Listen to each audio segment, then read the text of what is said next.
Break پر جانے سے پہلے ہبا نے ایک بہت اچھا سوال پوچھا تھا علامہ صاحب سے، اور وہ یہ تھا کہ سوشل میڈیا کی وجہ سے جو آج کا یوتھ ہے وہ بہت زیادہ موازنہ کمپیریزن میں پڑا رہتا ہے اور اس کی وجہ سے ناشکری کا شکار ہو رہا ہے. اس بارے میں کیا کہیں گے آپ؟ دیکھیے ہمارے یہاں کا جوان جو ہوتا ہے نا، وہ اس کی کیونکہ بڑھنے کی عمر ہوتی ہے، آگے بڑھنے کی امنگیں ہوتی ہیں، آرزویں ہوتی ہیں، خواہشات ہوتی ہیں. جوانی کی کیفیت یہ ہے. اللہ نے بھی ویسے انسان کو 3 دورانیے اور 3 مراحل میں تقسیم کیا ہے: بچپنا ہے، جوانی ہے، بڑھاپا ہے. تو یہ جو جوان ہے نا، یہ حسن اور حسن بین بھی ہے اور حسن آرا بھی ہے. یہ اپنے آپ کو اچھے سے اچھا، خوبصورت سے خوبصورت دیکھنا چاہتا ہے. اس کی خواہشات زیادہ ہیں، اور جو خواہشات کی جو بڑھوتی اور اضافہ ہوتا ہے اس میں پھر ظاہر ہے مطالعہ کہ اللہ نے فلاں میرے دوست کے ماں باپ کے گھر مجھے کیوں نہیں پیدا کیا، مجھے انہی ماں باپ کے گھر کیوں پیدا کیا.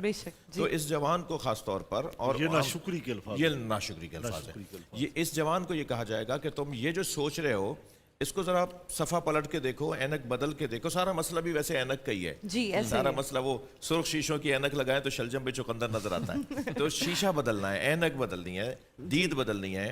اس کا جو دوسرا پہلو ہے وہ دیکھنا ہے. اس کے اندر کوئی خوبصورتی بھی تو ہے.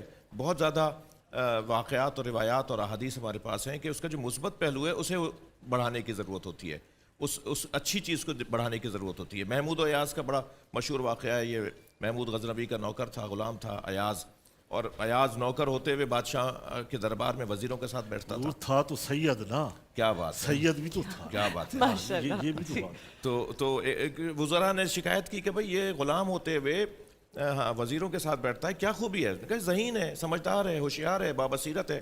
تو اس کو آزمایا گیا. تو محمود غزنوی نے کہا چلیں میں ایک سوال کرتا ہوں، یہ بتائیں کہ کوئی جملہ بتائیں، کوئی ایک جملہ بتائیں کہ جو مجھے انتہائی غم میں بھی کام آئے اور انتہائی خوشی میں بھی کام آئے. جب میں بہت خوش ہوں، غم میں مبتلا ہوں، تو وہ ایک ہی جملہ مجھے سکون دے رہا ہو اور میں ناشکرانہ ہو جاؤں، میں باغی نہ ہو جاؤں.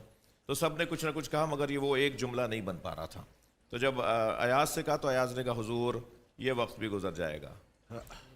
یہ وقت بھی گزر جائے گا. یہ وقت بھی جو گزر جائے گا، یہ وقت بھی گزر جائے گا. یہ خوشی میں بھی کام آئے گا اور غم میں بھی کام آئے گا. جب پریشانیاں بڑھنے لگیں یہ وقت بھی گزر جائے گا. حضرت یوسف بھی جب زندان میں ڈالے گئے تو انہوں نے قیدیوں سے کہا کہ یہ وقت گزر جائے گا، چند چیزوں کا نسخہ بنا کے دیتا ہوں جو تمہیں پریشانیوں سے نکالے گا. اس میں سے ایک نسخہ یہ ہے کہ دن ایک جیسا نہیں رہتا. کل یوم ہو فی شان، ہر دن ایک نیا رنگ لے کر آ رہا ہے. تو آج نہیں کل شاید بہتر ہو جاؤ گے. اب اگر تمہارے ابا اماں کی وجہ سے ایسا نہیں ہوا، تم محنت کرو گے، تم کماؤ گے، تم بنا لینا وہ ساری چیزیں.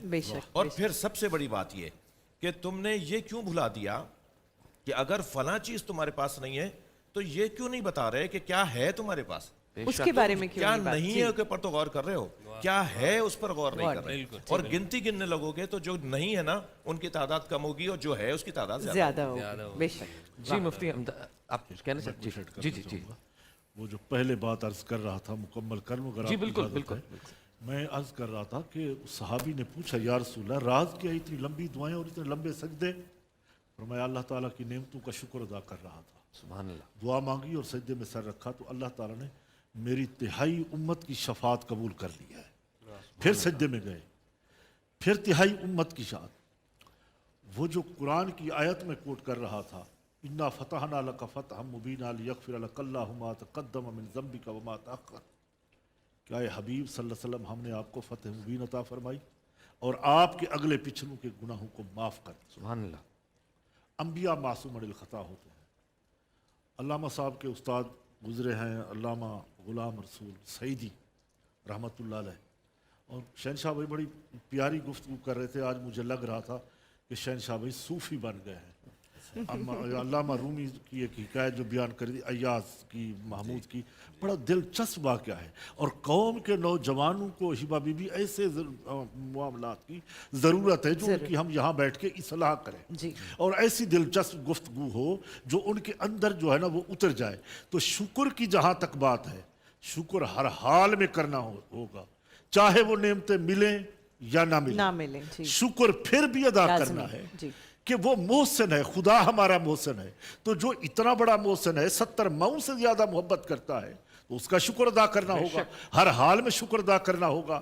رمضان دیا ہے، قرآن دیا ہے، ساری نعمتیں عطا کر دی ہیں، اچھے ماں باپ دیے ہیں، پھر شکر ادا نہ کریں تو شکر ادا کرنا چاہیے، کیونکہ اللہ تعالیٰ سے یہ پناہ مانگ مولا کہ ہمیں زوال نعمت سے بچانا، کہ نعمتیں تو عطا کرتا ہے، اگر کفران نعمت کی طرف چلے جائیں تو پھر زوال نعمت شروع ہو جاتا ہے، پھر نعمتیں چھن جاتی ہیں۔